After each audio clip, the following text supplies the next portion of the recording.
June 1943. The troopship sliced through the gray Atlantic swells, a hulking metal silhouette against the boundless sea. Inside its crowded hold, the air was thick with the scent of sweat, fear, and defeat. These were not the triumphant soldiers of the Blitzkrieg, the proud legions of a thousand-year Reich. They were the first large contingent of German prisoners of war, captured in the scorching deserts of North Africa, now bound for an unknown fate in the land they had been taught to scorn.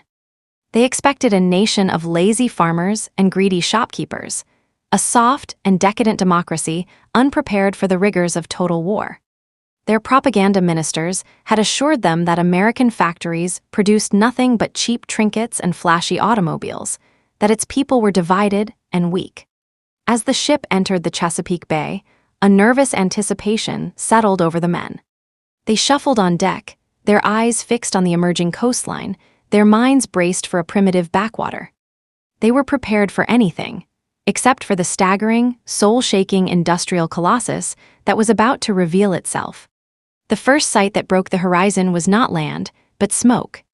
A great, sprawling pall of black and gray that smudged the sky from north to south, an immense stain of industry that seemed to have no end. Then came the skyline of Baltimore, a jagged forest of steel and concrete rising from the water's edge, unimaginably tall and dense. But it was the sound that truly arrested them, a deep, resonant, and constant thrumming that vibrated through the very hull of the ship, a bass note of immense power. It was the sound of machines, thousands upon thousands of them, working in a symphony of production that was louder than any battle most had ever heard. As they drew closer, the scale of the docks became apparent. They were not merely piers. They were vast, multi-leveled complexes of cranes, railways, and warehouses, where fleets of cargo ships were simultaneously loaded and unloaded by an army of stevedores working with a frantic, coordinated efficiency that felt alien to men from a continent already straining under the weight of war. This was not a nation on the brink. This was a nation operating at a peak of power they could not have conceived. Disembarking under the watchful eyes of American military police with their stern faces and polished rifles, the prisoners were herded towards waiting trains. The trains themselves were a marvel, massive, sleek, and impossibly clean compared to the battered, soot-stained rolling stock of Europe. They were loaded into cars, the windows offering a framed view of a new world. The train did not plunge into a war-torn landscape of craters and rubble. Instead, it began to roll through an endless, seamless corridor of industry. Factories stretched for miles, their long, low-slung buildings punctuated by towering chimneys belching that same, defiant smoke into the atmosphere. The complex web of railroad tracks beside them was a chaotic yet orderly river of freight cars, carrying everything from raw ore to finished tanks. The POWs pressed their faces to the glass, their whispered conversations in German falling silent. They had seen the industrial heart of the roar, but this was different. This was vaster, newer, and it pulsed with an unrestrained, raw energy that felt both terrifying and awe-inspiring. Minute by minute, mile by mile, the evidence of America's untouchable industrial strength unfolded outside their windows. They saw shipyards where the skeletons of a dozen Liberty ships stood side by side, their hulls looking like the ribcage of great prehistoric beasts, with thousands of welders' arcs sparkling like constant lightning. They saw foundries where molten steel poured in fiery waterfalls, day and night, feeding the insatiable appetite of production. There were no signs of bomb damage, no blackouts, no shortages. The streets of the towns they passed through were brightly lit, the cars were new, and the people, even from a distance, looked well-fed and purposeful. This was the greatest shock of all. Germany was a nation on a war footing, its economy stretched to the breaking point, its cities burning. America was a nation at war, but it was also a nation at peace, thriving, building, and expanding its productive capacity even as it fought across two oceans. The myth of American softness evaporated in the face of this unending panorama of power. The train rolled on, and the landscape of pure industry began to blend with startling signs of everyday normalcy. They passed baseball diamonds where children played, their games uninterrupted by the distant hum of the factories that employed their parents. They saw supermarkets with packed parking lots and advertisements for new movies starring Hollywood starlets. The contrast was utterly disorienting. Life was subsumed by the war effort. Here, the war seemed to be just another large, booming industry, running in parallel with a civilian life of breathtaking prosperity. The prisoners saw farmers working vast fields with immense, modern tractors, a sight that shocked men who came from a continent where the horse and plow were still common. They saw no signs of the deprivation they had been told was universal. The America they were witnessing was not just powerful. It was impossibly rich, a land of seemingly limitless resources and boundless confidence. As the journey stretched into hours, the initial shock began to curdle into a deep, unsettling realization. The senior officers among them, the junkers and career soldiers who had believed in the invincibility of the German war machine, now sat in grim silence. They were doing the math.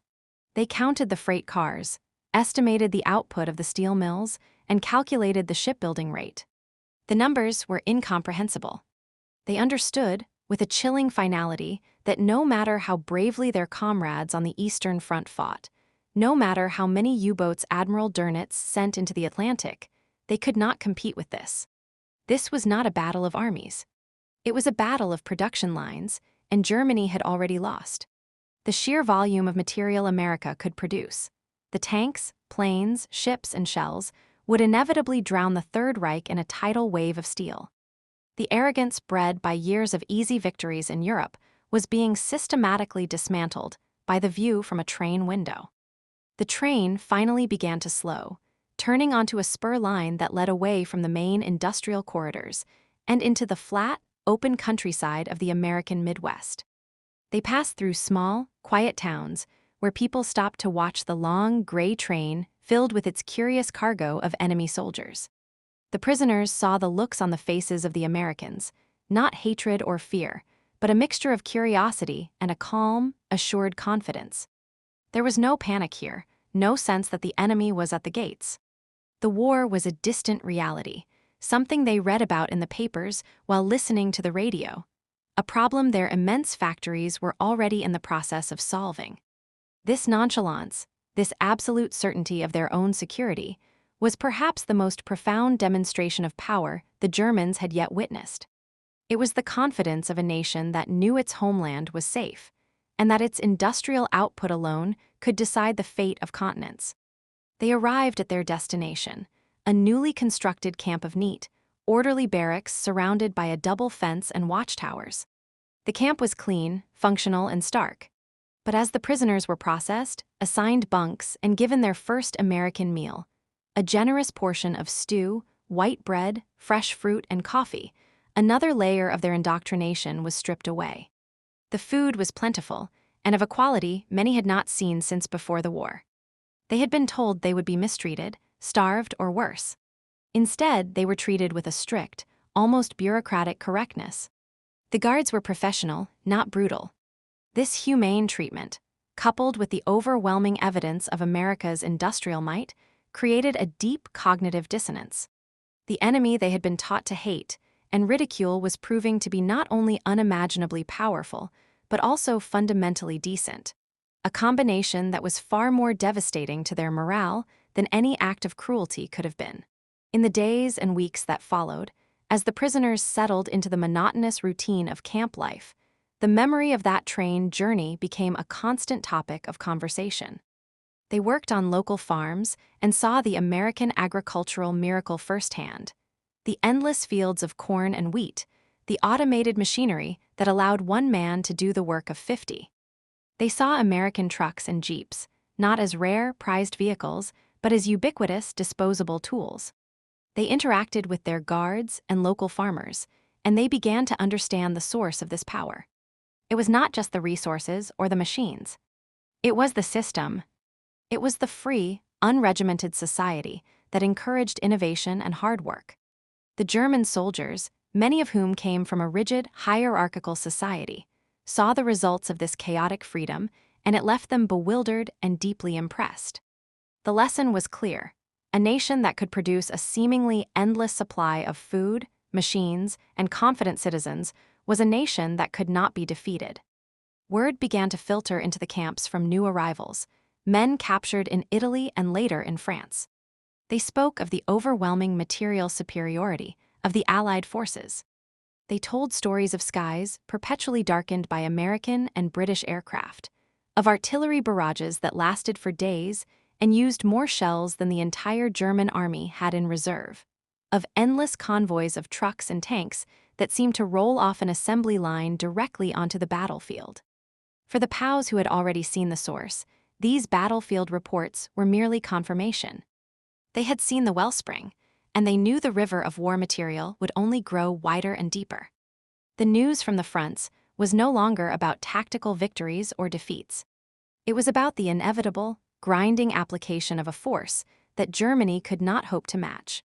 The belief in a final victory, a Endsieg, which had been a tenet of faith for so long, finally died in the hearts of many men, extinguished not on a battlefield, but during a railroad journey through the heart of America. As the war in Europe reached its climax in 1945, the mood in the camps was one of resigned acceptance, mixed with a strange sense of relief. The news of the German surrender was met not with despair, but with a quiet, sober acknowledgement. The outcome had been a foregone conclusion for them for nearly 2 years. They had known the end from the moment they saw the shipyards of Baltimore and the steel mills of Pennsylvania. When the time came for their repatriation, the men who boarded the ships to return to a shattered, divided continent were not the same men who had arrived. They carried with them the indelible memory of American power, a lesson learned not from propaganda, but from direct, overwhelming sensory experience.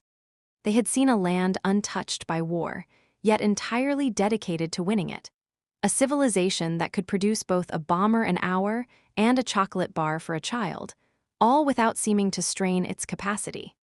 The legacy of their shock would ripple through post-war Germany. These returning prisoners became living witnesses to a truth that would help shape the new Federal Republic of Germany.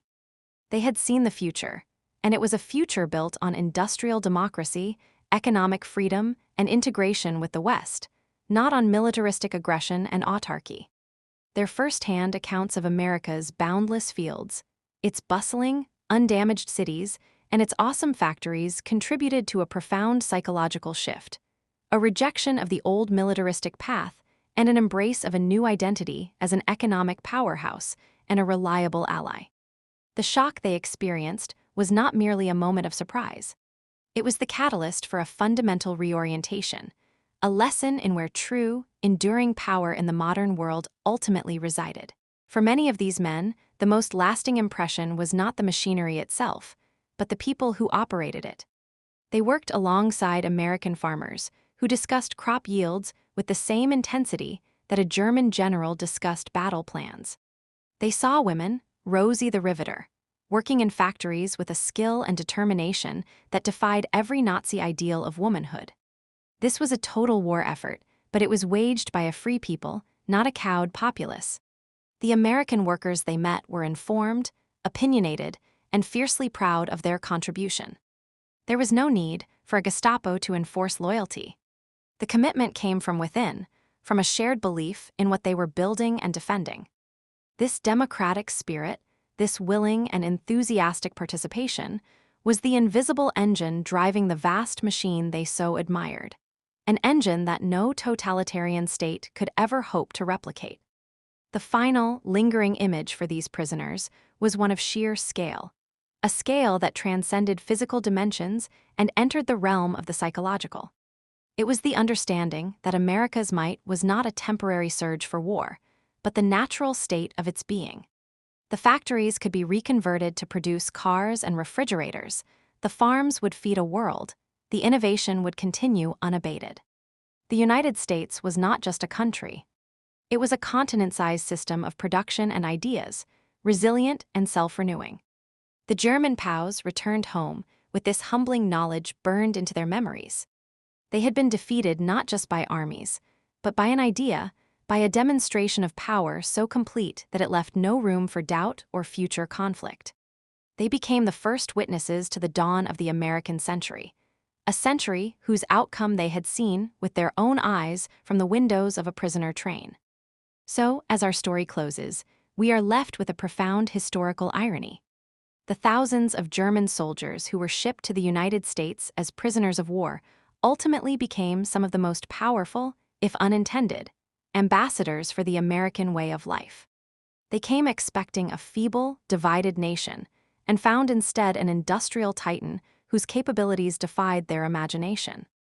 They came prepared for hatred and mistreatment, and were met with a firm but fair justice that respected their humanity.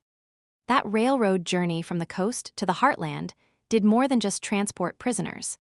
It shattered an entire worldview, one factory, one wheat field, one smiling child at a time. The true victory was not just in capturing these men, but in showing them the undeniable source of the strength that had already sealed their fate, a lesson that would echo long after the last gun fell silent.